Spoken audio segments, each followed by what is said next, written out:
Video, সেই ভিডিওকে মনে পড়ছে যে ভিডিও দুর্নীতিগ্রস্ত সেই ভিডিও। ও ড্রিঙ্ক করে গাড়ি নিয়ে আসছিল। অবশেষে কলকাতা পুলিশের হাতে গ্রেফতার জলপাইগুড়ি জেলার রাজগঞ্জ ব্লকের ভিডিও প্রশান্ত বর্মন।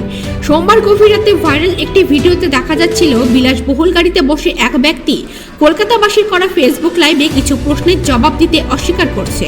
এরপরেই দেখা যায় গাড়িতে বসে থাকা ব্যক্তি আর কেউ নয়, খুনের মামলায় অভিযুক্ত এবং সুপ্রিম কোর্টের গ্রেফতারের পরোয়ানা এড়িয়ে পালিয়ে বেড়ানো ভিডিও প্রশান্ত বর্মন।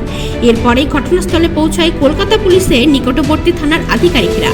মদ্যপ অবস্থায় গাড়ি চালিয়ে এক পথচারীকে ধাক্কা মারার অভিযোগে প্রশান্ত বর্মনকে গ্রেফতার করা হয়।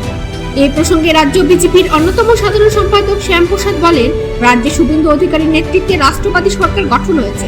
শুধু প্রশান্ত বর্মনই নয়, ভাইপো সহ যে অন্যায় এবং অত্যাচার করবেন তাদের সবাইকে গ্রেফতার হতেই হবে।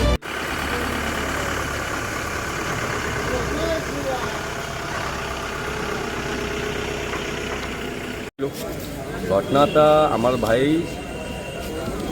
জাহিদুল ইসলাম, ওর নাম, ও জায়গার বাসিন্দা। ওর বন্ধু আর আমার ভাই দুজনে হাসি মারার উদ্দেশ্যে কোনো এক কাজে আসছিল। হাসি মারার কাজ শেষ করে ওরা অটোতে চেপে বাড়ির উদ্দেশ্যে আসছিল। হঠাৎ করে হয়তো ভাইয়ের সব লাগছিল, হয়তো ও অটোকে দাঁড়িয়ে বলে আমি আসছি বলে ও রোড ক্রস করতে গিয়ে হঠাৎ করে এক ইনোভা আবার জায়গারই ইনোভা মেরে দেয়। তখন ওই বন্ধু ফোন করলো আমাকে যে ভাইয়ের এই অবস্থা। আমি আবার তখন আর যেটা ভালো হয়, যে নার্সিংহোমে অ্যাডমিট করলে ভালো হয়, ওই উদ্দেশ্যে এখানে আনা হয়েছে। ওই যে গাড়িটা অ্যাক্সিডেন্ট করেছে ওই গাড়িটাই আসে। সে আবার মিশনে ইসে করা হয়েছে অ্যাডমিট। মিশনের ডাক্তারবাবু বলেছে আর নেই, ভাই নেই। তারপরে আমি আবার ফোন করে বলি যে শিলাতে যাও তুমি। শিলাতে পর্যন্ত ওই গাড়ি ড্রাইভার নিয়ে এসছে। তারপর ওই ড্রাইভার গাড়ি রেখে কোথায় পালিয়ে গেল, এখনও কোনো সন্ধান নেই। বর্মন তো এখন অ্যারেস্ট হয়েছে, তো কি মনে হয় কি ধারায় তার মামলা হতে পারে? সে তো দেখুন, মনে হওয়ার কিছু নেই, তার বিরুদ্ধে তো খুনের অভিযোগ রয়েছেই। তিনি একজন স্বর্ণ ব্যবসায়ীকে পিটিয়ে হত্যা করেছেন, অভিযোগ রয়েছে, একদম নির্দিষ্ট অভিযোগ এবং সাক্ষী রয়েছে।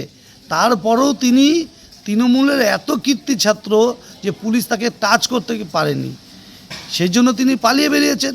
এখন সরকার পরিবর্তন হয়েছে, সরকার পুলিশকে ফ্রি হ্যান্ড দিয়েছে, জিরো টলারেন্স দিতে চলছে। যারা অন্যায় করছে প্রত্যেকের শাস্তি হবে, সে প্রশান্ত বর্মন হোক আর ভাইপো হোক আর যে কেউ হোক।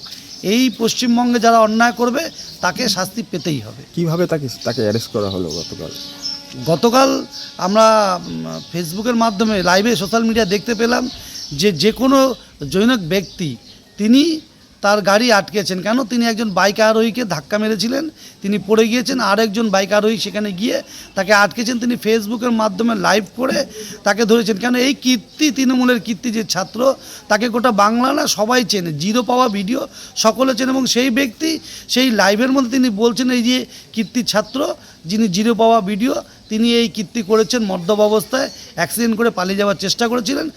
বাংলার জনগণ, বাংলার যুব সমাজ তারা সজাগ হয়েছে এবং দুষ্কৃতী তারা ধরেই পুলিশের হাতে তুলে দিচ্ছে।